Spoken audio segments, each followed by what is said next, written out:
Hey guys, Lex here, and I want to talk to you guys about self-doubt. Have you ever found yourself doubting the kind of work you do, whether it's photography, video, journalism, or anything?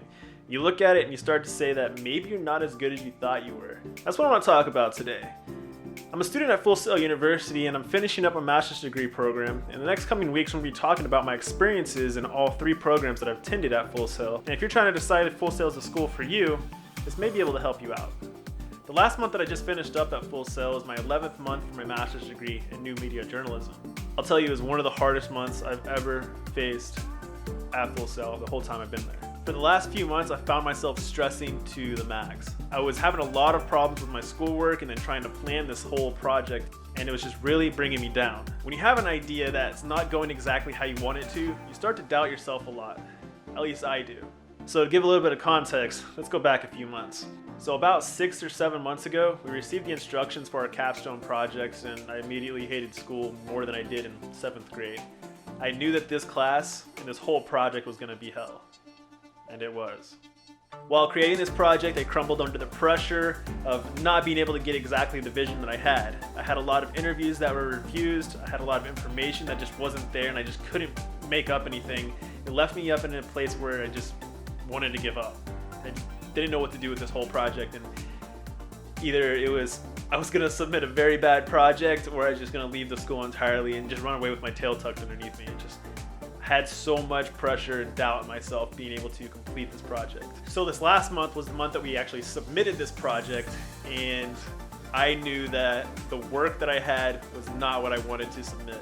Like I said, I was missing the interviews, I was missing data. The agency I was trying to interview just didn't want to even talk to me anymore. They actually blacklisted me and refused to answer emails and phone calls and the voicemails that I sent them. I had very limited information. It was at the point when the class was about to start that I was like, maybe journalism isn't for me. After the first week, we submitted our projects, a draft version of it, and I received a lot of critiques and reviews from this other students and my instructor. And then I realized that this is exactly what journalism is about. You're going to find yourself in situations where interviewees aren't going to want to answer questions because it could affect their work, or it could affect the agency, could cause them to be fired, and they're not going to want to give that information out really easily. Sometimes you have to go through different avenues, like going to public affairs, public relations department, and try and figure out what they will answer if you can't talk directly with an employee. And in my case, some of these agencies referred me to Washington, D.C., some of the main headquarters. It was so hard, so stressful, and not having that information gave me that doubt. But when my classmates reviewed all the information that I did have, they were giving me good feedback that was making me feel like I was doing as much as I possibly could, even though I didn't get all the information that I wanted. I learned that the information that I was missing and the reason why I wasn't able to get that information actually supported the whole thing I was talking about with my project. If you'd like to find out about the project, the link will be down below or up above, and you can see exactly what I'm talking about. I'd be glad for you to go ahead and check it out. And since you're here, why not go ahead and subscribe to this channel and give this video a like? It really helps out trying to grow this channel, and a lot of good videos will be coming up soon.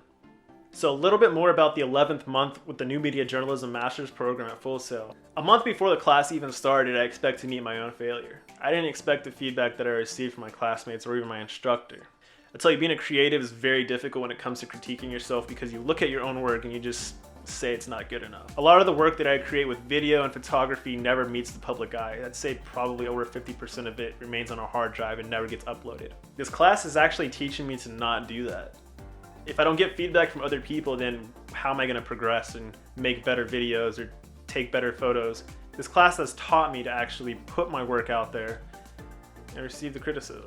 My favorite assignment the class offered was being able to give the feedback to everybody on their stories. We'd have to do reviews of maybe like 2 or 3 different projects and give our feedback and tell what they could improve and things that they should change. And that ability to review somebody else's work and letting you feel like an editor was progressing my ability to learn in this class. Over the last 11 months, the past year, seeing all the students that are in my class evolve into the journalists that they are today, it's pretty awesome. One thing I would have enjoyed to do more in this class is to engage with more students. I kind of limited myself with giving the feedback to everybody. I only did feedback for about 2 people per week, and I wish I would have done more. It's easier to critique somebody else, but it's not as easy to look at your own work sometimes and say what's good and what should be changed. Doing that for other people makes it easier to review back on your own work and hopefully improve on it. During the third week, I had a student reach out to me, and I guess she really enjoyed some of the work I've done, and she asked me to review some of her work. As soon as she sent me that project, I downloaded it as soon as possible. I started line editing as soon as I could, letting her know the grammar issues and things that could be added in to make the story better, and she made the changes the next week, and that feeling gave me some surety that I was doing something right. It'd be really cool if the school or the class implemented that as a procedure or added it to the curriculum. I think this course really prepared me to know what a journalist is.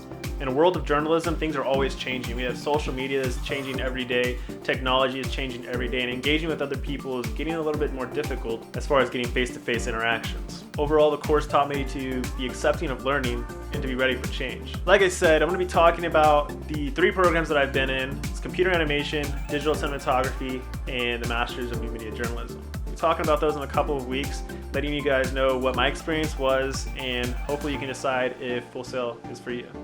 That's all for now. We'll see you guys in the next video. Take care.